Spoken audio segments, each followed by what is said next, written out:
একটা জিনিস প্রথমেই জানাই যে আমি যখন ছোট মানে জাস্ট স্কুলে ভর্তি হচ্ছি, আমি দেখতাম যে বাবার সঙ্গে বাজারে যেতাম, দেখতাম যে সবসময় বাসা থেকে একটা পাটের ব্যাগ হাতে করে নিয়ে যেত বাজারে। কোনো ধরনের ব্যাগ, কোনো ধরনের পলিথিন কিচ্ছু ছিল না। এটা কিন্তু খুব বেশি দিন আগের কথা না, মাত্র ধরেন 30 বছর 35 বছর আগের কথা।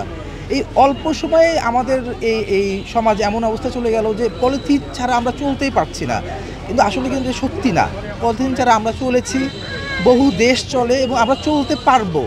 তো আমার মনে হয় যে সেই জন্যই পলিথিনের বিকল্প যেসব পণ্য আছে আমরা ব্যবহার করতে পারবো।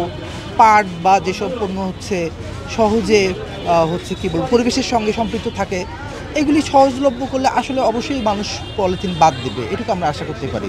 আমরা মূলত এখানে সব ম্যাক্সিমাম জিনিসগুলো নিয়ে আসছি, পাটের দ্রব্যাদি নিয়ে আসছি, এবং আমাদের কাছে আছে পাম ফাইবার, কচুরিপানা, তারপর আছে এদিকে কাশিয়া, তারপর হোগলা পাতা,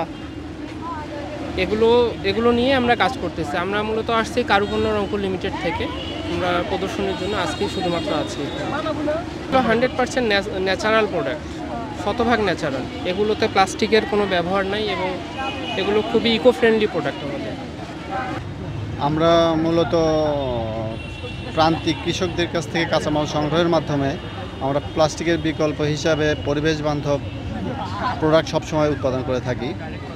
আমাদের যেগুলো প্রোডাক্ট আছে সেগুলো প্লাস্টিকের বিকল্প হিসাবে যথেষ্ট গুরুত্বপূর্ণ এবং 100% এগুলো মানে পরিবেশ বান্ধব। এটা ব্যবহারের পরে এটা নষ্ট হয়ে যাবে, প্লাস্টিকের মতো মাটি জমি পরিবেশের কোনো ক্ষতি করবে না। মানে তৈরি হয় ইথিলিন থেকে এবং পলিমার থেকে। এটা কি পরিমাণ আমদানি হচ্ছে এটার উপরে নির্ভর করছে। আপনি প্রচুর পরিমাণে আমদানি এখানে আমরা ব্যবস্থা সুগম করে দিলাম, আর আমাদের পলিথিন পরিমাণটা এখান থেকে আমাদের বন্ধ করতে হবে, সেই জন্য এটা নিয়ন্ত্রণ করতে হবে, কঠোরভাবে নিয়ন্ত্রণ করতে হবে। কারণ পলিথিন বন্ধ করা আমাদের আর সম্ভব না। কারণ আমাদের এক্সপোর্ট যেগুলো করতে হয়, বিশেষ করে গার্মেন্টস ফ্যাক্টরি, প্রচুর পরিমাণে আপনার ব্যাগ লাগে। আমাদের পলি ব্যাগগুলোতে ওই এক্সারসাইজগুলো প্যাকেজিং করে পাঠাতে হবে। এর বাইরে আমাদের বেশ কিছু পলিথিনের কাজ আছে, কিন্তু কোন গ্রেডের পলিথিন কতটুকু ব্যবহার করবে না তার জন্য সুদৃষ্ট আইন আছে। আমি কতটুকু কাঁচামাল নিব, কি পরিমাণ পলিথিন উৎপাদন করবো, তার জন্য পরিবেশ অধিদপ্তর থেকে তার একটা ছাড়পত্র রাখে। তো ওইটা কঠোরভাবে আমাদের নিয়ন্ত্রণ করতে হবে। প্রথম মানে ফিল্টারিং ওইখান থেকে করতে হবে। এর বাইরে আপনি দেখবেন যে বাজারে গেলে বিভিন্ন রকম পলিব্যাগ পাওয়া যাচ্ছে। তো এইটা কোথা থেকে আসছে?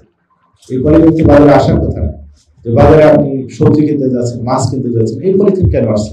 এটা তো আসারই কথা না, কারণ তাকে তো অনুমতি দেওয়া হয়নি পলিথিন এভাবে বাজারে সকল পলিথিন, এটা আইনেই তো পারমিট করে। তারপরে আসছে এটা চোরাই পথে বিভিন্নভাবে আমাদের ফাঁকি দিয়ে বিভিন্নভাবে আসছে। সেজন্য কঠোরভাবে এগুলো আমাদের নিয়ন্ত্রণ করা, মনিটর করা দরকার।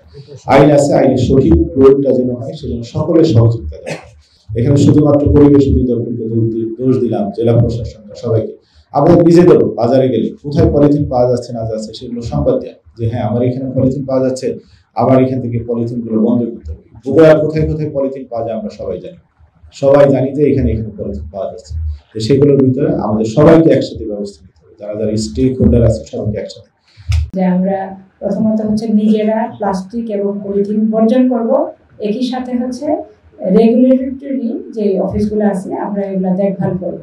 পরিবেশ অধিদপ্তরকে এই বিষয়ে অগ্রণী ভূমিকা পালন করতে হবে। শুধুমাত্র বগুড়া না, আজকে যেহেতু বিভাগীয় অফিস হিসেবে এই প্রোগ্রামটা হচ্ছে, আশা করি সবাই মিলে আমরা সুন্দর একটা এনভায়রনমেন্ট নিশ্চিত করতে পারবো। আর ভবিষ্যতে যখন হচ্ছে নির্বাচিত সরকার আসবে তখনই আসলে সম্ভব এই যে আপনার প্লাস্টিক উৎপাদন বন্ধ করা, পলিথিন উৎপাদন বন্ধ করা এবং এই বিকল্প প্রোডাক্টগুলো তৈরি করা। বিকল্প অলরেডি কিন্তু তৈরি হচ্ছে। আমরা যেটা সরকারকে সাজেশন দিয়ে যাচ্ছি, আমি তো মাঝে মাঝে লিখি, সেটা প্রণোদনা দেওয়ার জন্য। এবং প্লাস্টিকের বিকল্প হিসেবে বা পলিথিনের বিকল্প হিসেবে যে প্রোডাক্টগুলো বাজারে আসছে, যারা এই ক্ষেত্রে বিনিয়োগ করছে তাদেরকে যদি প্রণোদনা দেওয়া যায় তাহলে তারা আরো বেশি আগ্রহী হবে।